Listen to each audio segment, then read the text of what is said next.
يا مساء الفل. النهارده حبيت اجرب معاكم ترند مربى البرتقال بالجزر.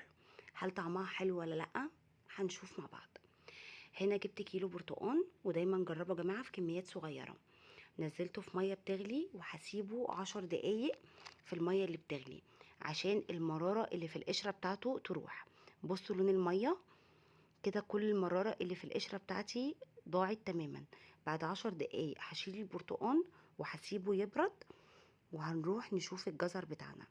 عندي كيلو من الجزر، انا غسلاه كويس جدا ومصفياه ومنشفاه.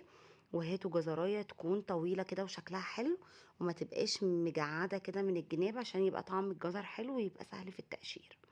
هبتدي اقشره وانضفه كويس جدا، وهبتدي اشيل الجزء اللي من فوق والجزء اللي من تحت في الجزر زي ما انتوا شايفين كده. ودايما لما تجربوا في حاجه يا جماعه جربوا حاجات بسيطه، ما تجربوش كميات كبيره، عشان حتى لو الحاجه طلعت مش حلوه يبقى انتوا ما خسرتوش كتير.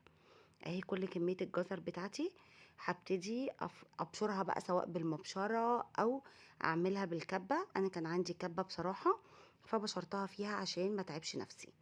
اللي ما عندوش كبه يقدر يستخدم المبشره اليدوي عادي جدا، وبيتبشر بسرعه وما بياخدش اي مجهود. ما تستصعبوش حاجه. اهوت. وهنا هاخد كل كمية الجزر اللي انا بشرته انزل فيها بيها في الحلة اللي انا سلقت فيها البرتقان عشان ما اوسخش مواعين كتير. وهنا نزلت بكيلو سكر، لان كيلو جزر وكيلو برتقان يبقى 2 كيلو بياخدوا كيلو سكر. لو انتوا بتحبوا الحاجة مسكرة قوي زودوا كمان 100 جرام. إيه، انا بحب الحاجة فيها مزازة شوية. وهنا البرتقان بتاعي قسمته زي ما انتوا شايفين، شلت الجزء الابيض اللي بيبقى في النص وهقطعه بالشكل ده. ليه انا بقطعه بالشكل ده؟ عشان انا هضربه في الكبه. طب اللي ما عندوش كبه يحاول يقطعه صغير على قد ما يقدر، اصغر حاجه وارفع حاجه يا جماعه. قطعيه حتت صغيره قوي، يعني زي ما انا بعمله كده، بس خدي بقى البيسز دي قطعيها كذا حته، نعميها على قد ما تقدري. ولو الخلاط بتاعك سرعته كويسه اديله فرمتين في الخلاط، لان هو اوريدي مسلوق عندي فقشرته مش جامده ولا قويه. اهوت الكميه بتاعتي حاططها في الكبه، وهبتدي افرم كل الكميه بتاعتي. وهنا بقى كانت المفاجاه، الكبه مرضتش تشتغل، معرفش ايه السبب. يا ستي يهديكي يرضيكي اشتغلي، ابدا رفضت تشتغل تماما. عملت ايه؟ شغلت دماغي ونزلت البرتقان عادي قطعه زي ما انا عاملاه فوق الجزر. طبعا هنا الجزر كان جاب الميه بتاعته، وهولع عليهم واسيبهم على نار هاديه تماما. بعد 10 دقايق هتبتدي السكر والبرتقان والجزر ينزل الميه بتاعته زي ما انتوا شايفين. هغطيها وهسيبها على نار هاديه ساعتين.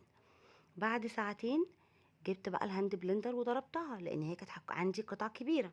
لكن انت طبعا ممكن تتفادي ده من الاول وتقطعيها قطع صغيره، وبعد ما تبرد لو عايز تديها ضربه في الخلاط عادي جدا. اهيت بعد ما فرمتها بالهاند بلندر، جبت عصير ليمونيه حطيته عليها. طبعا هي لسه على النار كده بالظبط، مدة التسوية ساعتين وربع. هرجع تاني اسيبها ربع ساعة، يبقى مجمل التسوية ساعتين ونص. وده شكلها اهوت بعد ما حطيت لها الليمون وعقدت. بصوا فيها صوص بسيط وشكلها حلو قوي زي ما انتوا شايفين كده. رأيي فيها طعمها حلو للناس اللي بتحب الحاجات المزة، يعني اي حد ليه في المزازة شوية هتعجبه. عجبت ناس وناس لا، عشان اكون صريحة معاكم. الكمية دي طلعت لي برطمانين محترمين.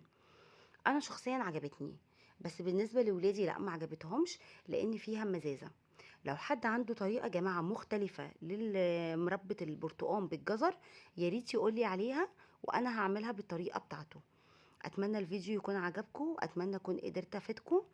واستنوني عشان هنعمل مع بعض حاجات حلوة كتير. وما تنسوش اللي عنده الوصفة الصح للمربى يقولي عليها. باي باي.